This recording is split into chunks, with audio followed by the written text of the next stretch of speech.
সকালে এত ব্যস্ত থাকি, সেজন্য ভিডিও করার আর সময় পাই না। তাড়াহুড়ো করে সমস্ত কাজ সারলাম, ঠাকুরঘর থেকে শুরু করে একদম রান্নাঘর পর্যন্ত সমস্ত কাজ হয়ে গিয়ে এবার আমি রান্নাঘরে হেসে ঢুকেছি।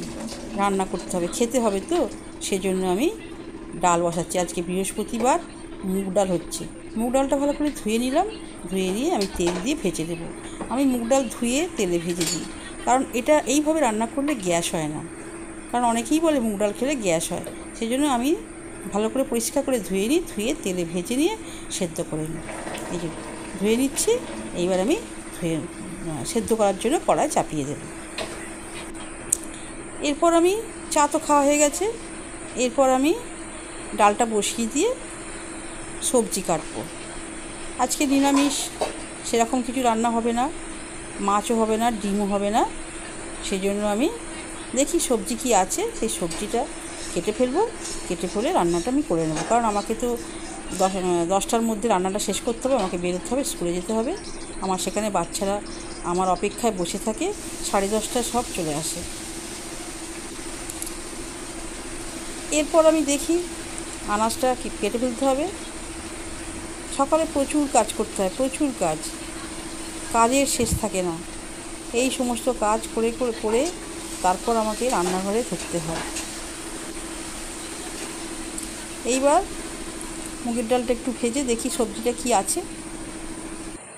এই যে ভাজা হচ্ছে, তারপর আমি জল ঢেলে দেবো। এই সবজি এবার দেখুন, বাঁধাকপি আছে, আর আছে করলা, বাঁধাকপির তরকারি করব, করলা ভাজবো, করলাটা কেটে নেব, আর পেঁপে এক টুকরো আছে, পেঁপেটা আমি ডালে দিয়ে দেবো, আর একটু আলু ভাজবো পোস্ত দিয়ে।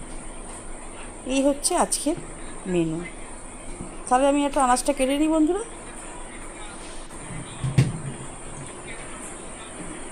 দুধটা আনাজটা কাটা হয়ে গেছে। এই যে এবার আমি বাঁধাকপির তরকারিটা করে নিলাম। তাড়াহুড়ো করছি, জানি না কেমন খেতে হবে, তাড়াহুড়ো করে ফেললাম, দুধটা করে ফেললাম। এবার আমার আলু কাটাটা আছে, এবার পোস্ত দিয়ে ভেজে নিলাম। বন্ধুরা সব রান্নাবান্না হয়ে গেছে, আমি এবার স্কুলে চললাম। চলুন আমার সঙ্গে, রাস্তা দিয়ে আমি হাঁটতে হাঁটতে যাব। এই বাড়ি থেকে আমি বেরোচ্ছি, আমি পাড়ার ভেতর দিয়ে যাচ্ছি। টোটো করে বা অটো করে যাওয়া যায়, কিন্তু যাই না। এই 10 থেকে 15 মিনিট হাঁটলেই আমার স্কুলে পৌঁছানো যায়। সেই জন্য আমি পাড়ার মধ্যে রাস্তা দিয়ে হেঁটে হেঁটে যাচ্ছি। এটা একটা লাইব্রেরি, আমাদের বাড়ির পাশেই একটা লাইব্রেরি আছে। আগে আসতাম, এখন আর আসার সময় পাই না। স্কুল, প্রাইমারি স্কুল আছে, আপার প্রাইমারি স্কুল আছে। এই রাস্তা দিয়ে হেঁটে যাচ্ছি আমি এখন। বাচ্চারা সব স্কুলে আসছে, বৃষ্টি পড়ছে, মাঝে মাঝে ঝিরিঝিরি বৃষ্টি পড়ছে, ওরা ভিজে ভিজেই আসছে, ওদের আনন্দ। যাই হোক, আমি রাস্তা দিয়ে হেঁটে পাড়ার মধ্যে হেঁটে হেঁটে যাচ্ছি, গাছগাছালি আপনাদের দেখাচ্ছি, খুব ভালো লাগছে, দেখতেও ভালো লাগবে। এই আমি মেন রাস্তায় উঠে পড়লাম। এখান থেকে আর 5-7 মিনিট হলেই আমার স্কুলে পৌঁছে যাবে। এখান থেকে টোটোটা বলবে দিদিমণি উঠবেন, আমি উঠি না, কারণ শুধু শুধু উঠে কি লাভ হবে, আমার স্কুলে এসে গেছি। এবার দেখুন আর ছেলেটা বাইরে খুব বৃষ্টি হচ্ছে, শুয়ে পড়েছে, দরজার ফাঁক দিয়ে বৃষ্টি দেখছে। আবার কেউ কেউ দরজা দিয়ে হচ্ছে, দেখুন ওদের দেখতে এত ভালো লাগে, কী বলবো, না পাচ্ছি। আর চিৎকার করছে, শুয়ে দেখছে, বৃষ্টি অনুভব করছে, বৃষ্টির মজা নিচ্ছে। আবার দুজন দরজা দিয়ে দেখছে বৃষ্টিটা কীরকম হচ্ছে। দরজাটা দিয়ে খোলা পায়, ওরা ছুটে দিয়ে শুধু বৃষ্টিতে ভিজবে। এই দেখুন কী সুন্দর। যাই হোক, আমি বাড়ি চলে এসেছি, খেতে বসে গেছি, খাওয়া দাওয়া হয়ে গেছে। এবার আমি একটু দাঁড়িয়েছি, রেস্ট নিচ্ছি। সারাদিন শুধু কাজ আর কাজ, খুব ক্লান্ত হয়ে পড়ি, একটু রেস্ট নিচ্ছি। এবার আমি গিয়ে, চুলটা তো আঁচড়ানোই হয় না, চুলটা কোনো রকমে আমি বেঁধে চলে যাই স্কুলে। তারপর আমি এক সময় তুমি চুল আঁচড়াই না, ওই অবস্থাতেই থাকি। চুলের ভালো করে জটটা ছাড়াতে হবে, নাহলে ভীষণ চুল উঠছে, বর্ষাকাল এত চুল উঠছে বলার মতো নয়।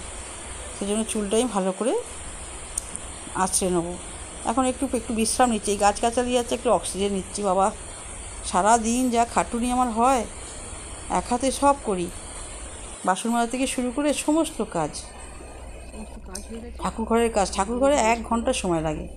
বাসন মাজা, ফুল তোলা, ঘর মোছা, ঠাকুরের ফুল পরিষ্কার করা। এবার চুলটাকে নিয়ে পড়েছি। এত কাজ বলে না, যে রাঁধেতে চুল বাঁধে সেই আমার অবস্থা ঠিক উল্টো। মাঝে মাঝে আমি চুল আঁচড়াইও না, কোনোরকমকে সামনেটা আঁচড়ে আমি চলে যাই।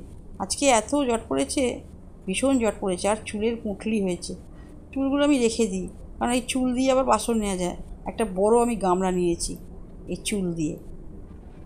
চুলটা আমার অনেকটাই ছিল, এখন একটু সরু হয়ে গেছে, কারণ চুল প্রচুর উঠছে, উঠে উঠে এখন সরু হয়ে গেছে। চুল টুল আঁচড়ে আমি এবার রেস্ট নেবো, ভীষণ জট পাকিয়েছে। আমার হেয়ার ড্রায়ার আছে, কিন্তু আমি সেটা সময় যায়, আমার আর ধৈর্য থাকে না, মনে হয় আমি একটু শুয়ে পড়ি। সেই জন্য আমি আর হেয়ার ড্রায়ার দিয়ে আমি চুল শুকনো করি না, ওই রাত্রিবেলা খুলে দিই। বিকালবেলা তো আমি শুতে শোয়ার সময় পাই না, শুইও না, বসে থাকি, ফোন ঘাঁটি, এইসব করি। আর রাত্রিবেলা হলে আমি চুলটা খুলে এলো করে দিয়ে শুই। সকালবেলা আবার সেই চুলে জল পড়ে যায়, মানে এক দিন তো চুলটা পুরো ভিজেই থাকে। আর আমার পুরো চুল না ভিজালে আমার স্নান করা হয়েছে বলে মনে হয় না। প্রচুর আমি একদম পুরো পুরো ডপ ডপ করে আমার চুল একদম আমি ভিজিয়ে ফেলি, তবে মনে হয় আমার স্নানটা হয়েছে। এইভাবে এবার আর ভালো লাগছে না, অনেক বক করলাম আপনাদের সঙ্গে। আপনারা ভিডিওটা দেখবেন, ভালো লাগলে একটু লাইক, কমেন্ট, সাবস্ক্রাইব করবেন, কারণ আপনাদের সাবস্ক্রাইব আমাকে অনেক অনেক উৎসাহ দেবে। প্লিজ আপনারা একটা সাবস্ক্রাইব করবেন। এইভাবেই আমি সারা দিন নিজের মানে কাজকর্ম করে থাকি। তাহলে আসি বন্ধু, আবার পরের ভিডিও দেখা হবে। ভালো থাকবেন, সুস্থ থাকবেন।